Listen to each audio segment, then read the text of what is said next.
Hey there, welcome to School of Emo, the podcast where we dive into the world of emo, pop punk, and everything in between. If you've ever found yourself in your car screaming the lyrics to Taking Back Sunday, wearing way too much eyeliner in the early 2000s, adding a buckle or a chain to every outfit you've put on, you are in the right place. I'm Erin Judge, and each week I will be your fellow student, guiding you through the music, the culture, and the history that shaped an entire generation of angsty teens. I am not the teacher of this school. I am a fellow student, here to learn alongside you and from you. Together, we will cover a lot of information that doesn't really matter, but will remind us of the days of stalking MySpace channels and getting lost in chat rooms. So connect your dial up, turn on your webcam, and let's go to School of Emo.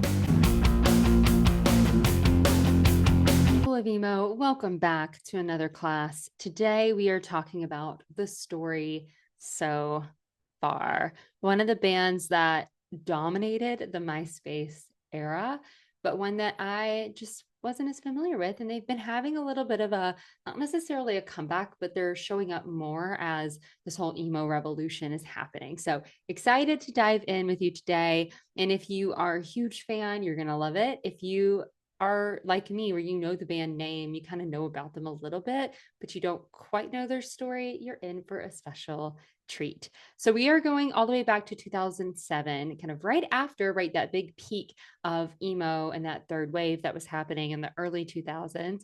And we are in Walnut Creek, California. And we're also kind of looking at, the California scene, more pop punk forward, pop punk base, just like emo, was at its peak. Pop punk was also kind of like dipping a little bit. So they were all taking a little bit of a trend down.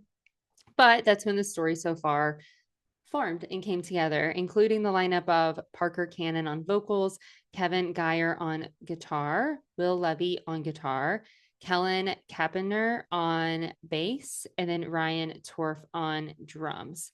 So the scene was already shifting at this time, right? The polished, more radio friendly pop punk of the mid 2000s was giving way to something a bit more stripped down, kind of going back to roots.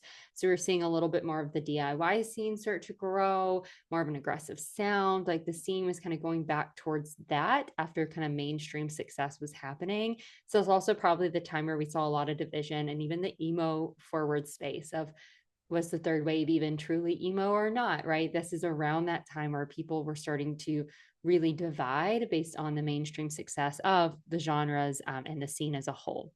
So thinking about bands like Title Fight, Man Overboard, they were defining what would become known as this kind of pop punk revival of the mid 2000s and 2010s. So the story so far quickly became one of the leaders of that movement, and were like deeply involved, embedded into that space. So after a few years, really, kind of a lot, they were playing for many years before they released their first debut album in 2011 called Under Soil and Dirt. This was fast, very like tight instrumentation paired with Parker Cannon's sharp, almost confrontational vocal delivery. It was kind of like a punch to the face, right? It was a very intense, in your face, ready. And some of the big tracks were Quicksand, Rome, High Regard. Critics at the time were praising this for bringing back the urgency and grit to pop punk, like what it had started as in the 90s, and kind of stripping away some of the gloss of the more mainstream shift in the mainstream era of the early 2000s. What really stood out, though, were the lyrics, maybe leaning more into the emo space, but they were more direct, unapologetic, very angry. And the themes of this album were betrayal, frustration, self awareness, and emotional detachment. So, looking into some of the lyrics, we'll go into Quicksand. If I hold on much longer, I might break my hands. I must respect the space you have, but you tread in my lands. And all things aside, I know we both know where we stand. I'm stuck here and you're there, and that's it. Let it go. This quicksand, it pulls me under, it pulls me underneath her.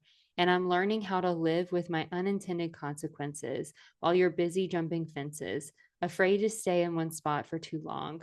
By pulling me down, telling myself to rebuild and rebound, yet always hoping to see you around, because that's my idea of safe and sound. But I'd rather gamble, lose all, and face death than fucking rot here exhausted from the waste of breath. I always waste my breath. This quicksand, it pulls me under, it pulls me underneath her. And I'm learning how to live with my unintended consequences while you're busy jumping fences, afraid to stay in one place for too long. I'm trying hard, real hard, every day not to lose my temper. I'm trying hard, real hard, every day not to lose my temper. I'm trying hard, real hard every day not to lose my temper. I'm trying hard, real hard every day not to lose my temper. So instead of this being kind of the sad side of emo, is definitely more defensive, kind of angry emo. Still very introspective and like personal, vulnerable, emotion driven, but there was more anger to it, kind of making it a little bit more in that punk space, but very much still introspective enough and like me versus me to fit within the emo world. So with that success of the first album, in 2013, 2 years later, they released their next album, What You Don't See. This album expanded the sound that they created in their first while maintaining that intensity. So they tightened up their songs. They were a little bit more refined, but they were still very much emotionally raw. And some consider this to be their strongest record, where they were able to balance that aggression with introspection in like the perfect blend in the perfect way. One fan quote on Reddit said, "It's the perfect pop punk album for when you're trying to grow up, but still angry about everything." Showcasing the aggression's there, but a lot more awareness around it and kind of maturity to it and maturity to the sound overall. So, one of the big standout tracks, Things I Can't Change. Let's look at those lyrics. The twitch in my fingers, love hate, it lingers. Sent it direct, but the point must have missed her. Gave up and lost because of the timing and pressure, and now I'm gone. Lie alone, it's all you can do now, and hear me drone about the things I can't change. Lie alone, it's all you can do now, and hear me drone on my own. What has this come to? I know you don't see me as much as you ought to, and both wounds are bleeding out. Grace me with nothing but patience. I'll admit that I hate this if there's no other way out. There's no other way out. Lie alone, it's all you can do, and hear me drone about the things I can't change. Lie alone, it's all you can do now, and hear me drone on my own. On the outs with everything, the calm in talk you seldom bring. On the outs with everything, the calm and talk you seldom bring. On the outs with everything, the calm and talk you seldom bring. Lie alone, it's all you can do now, and hear me drone about the things I can't change. Lie alone, it's all you can do now, and hear me drone on my own. So by this time, so the story so far had become a cornerstone within this revival scene, headlining tours and influencing a new wave of bands. And if we think about right this early 2010s, this is where a lot of bands were experimenting, taking a break, kind of just trying to ride whatever they could, some leaning even more mainstream. And so to stick true to the sound that they were wanting to be part of and see success, like that was a big deal in the 2010s. So they found their community, they found their audience pretty quickly. Probably a lot of the people who the bands that they had followed and loved so much in the early 2000s were kind of going through that phase of maybe breaking up, taking a pause, experimenting and going more mainstream. So in 2015, the band released their next album, which is their self-titled album, The Story So Far. This record, they did experiment because it really slowed things down. So they went for more mid-tempo tracks, more emotional reflection.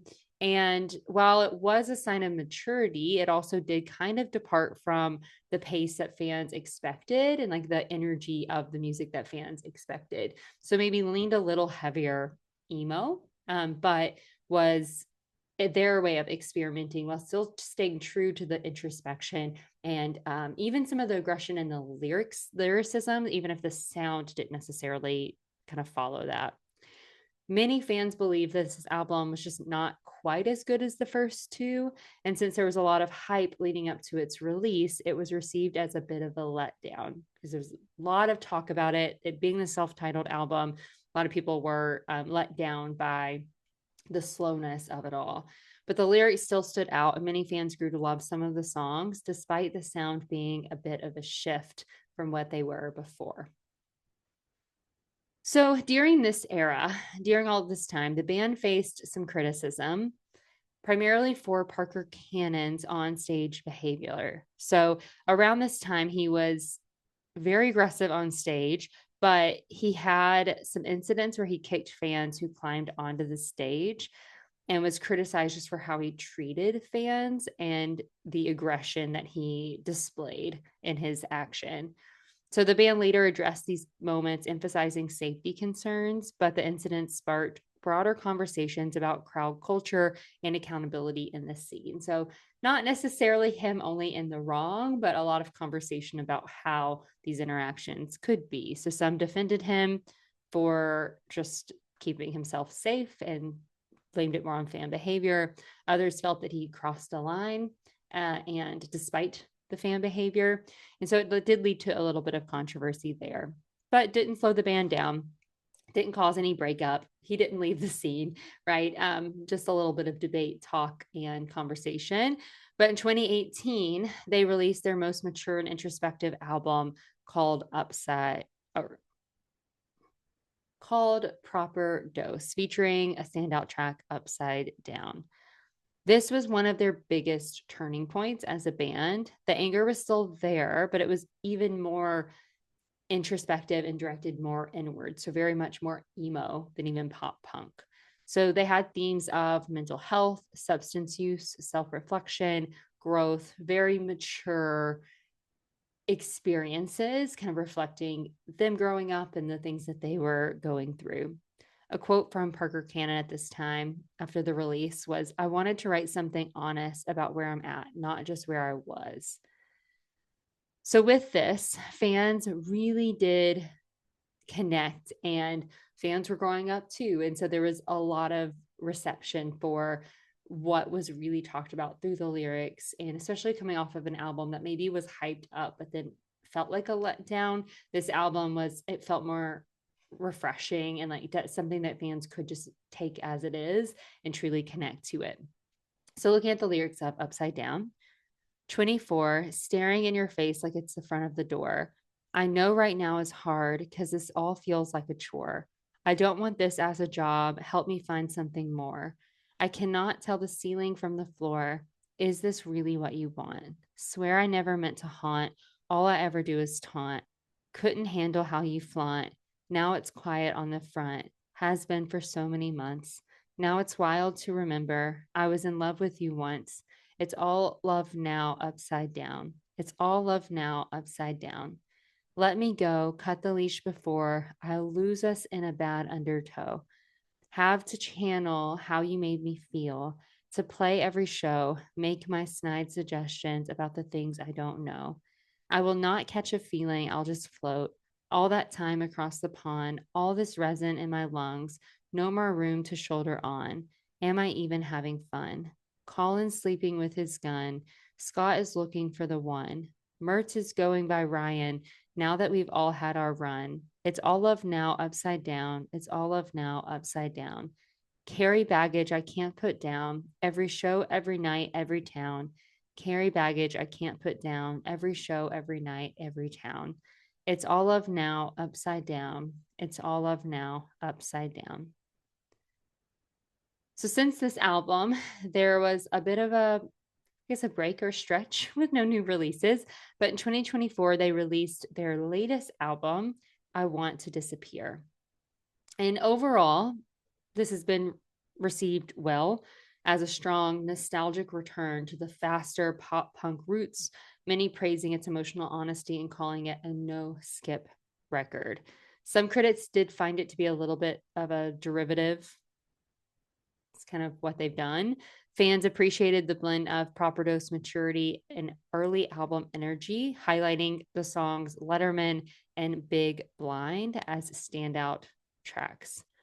So thankfully, this was overall received pretty well and kind of stayed on track with who they are, and who they have matured to be, kind of blending together a lot of these different eras that they have found through their different albums. And the production of it, some people did enjoy the more shorter, concise, kind of quick hitting format. It's only 10 tracks. Some felt that it was less complex than what they got with Proper Dose. But people did like the maturity of the sound overall and the high energy that they brought, which was a shift back compared to the two albums prior. So, looking at one of those standout tracks, Letterman lyrics. Look behind me, then you'll understand. I'm not hiding any other man. To be honest, I don't understand how you spin me like a ceiling fan. There's no point in making nice. I know the price because I know all about the down and out. I get it. Because even if I close my eyes and fantasize, it's never going to help me admit that you're gone and to just accept it. Wear your pride just like a letterman. Wrap me tight. I'm your rubber band man. I won't try you even though I can. Slide on by without a second glance. There's no point in making nice. I know the price because I know all about the down and out. I get it. Because even if I close my eyes and fantasize, it's never going to help me admit that you're gone and to just accept it. So don't think that I'm excited at all. And you know that I've been dying to call, but I can't get involved and I don't want to be here at all. Do you notice at all? Wear your pride just like a letterman. Wrap me tight. I'm your rubber band man. I won't try you even though I can. Slide on by without a second glance. There's no point in making nice. I know the price because I know all about the down and out. I get it. Because even if I close my eyes and fantasize, it's never going to help me admit that you're gone and to just accept it. Admit that you're gone and just accept it. So outside of their albums, like even though they never really broke up and that was not something that fans had to deal with, they did have some solo projects. And so they did have, a few things that some of the band members worked on, particularly Parker Cannon. He worked in a band called No Pressure, which was more of a fast, hardcore influence project, kind of bringing back some of the earlier energy that they had. And it kind of showcased that while the story so far was changing and trying new things and experimenting, that Parker still had that aggressive edge that the fans loved, kind of hoping, I guess, for that return through later music, which is kind of showing through that 2024 album. And as of 2026, today, the story so far remains one of the most respected bands in that pop punk revival era. They're continuing to headline major tours, influence newer bands, maintain a loyal fan base. And while they've evolved from more of aggressive youth to reflective adulthood, they've mirrored the journey of their listeners and have done a great job keeping up with that. And, while they did not necessarily ever break up, they did nearly break up in 2021 after Parker Cannon's father passed away. And then they had faced some lineup changes throughout the band in later years, with Kellen Kappener, the bassist, leaving in 2022. And then they've taken some longer breaks, but they have not necessarily gone away, which is really great, especially if you are a fan of this band. So that is it for the story so far. This is a band that a lot of people really do appreciate and love. And if you are one of those fans, then I hope you share what you have appreciated and what you've loved about them. And then next week, we'll keep diving in. So your homework for this class is to go, I want you to listen to the first album and then self-titled and then the latest release and see if you can feel the kind of combination, or if you want to listen to all 4 albums, the combination of the different sounds in the 2024 album and kind of the differences between them, and just kind of find that evolution. So that's your homework this week. And then I'll see you in our next class.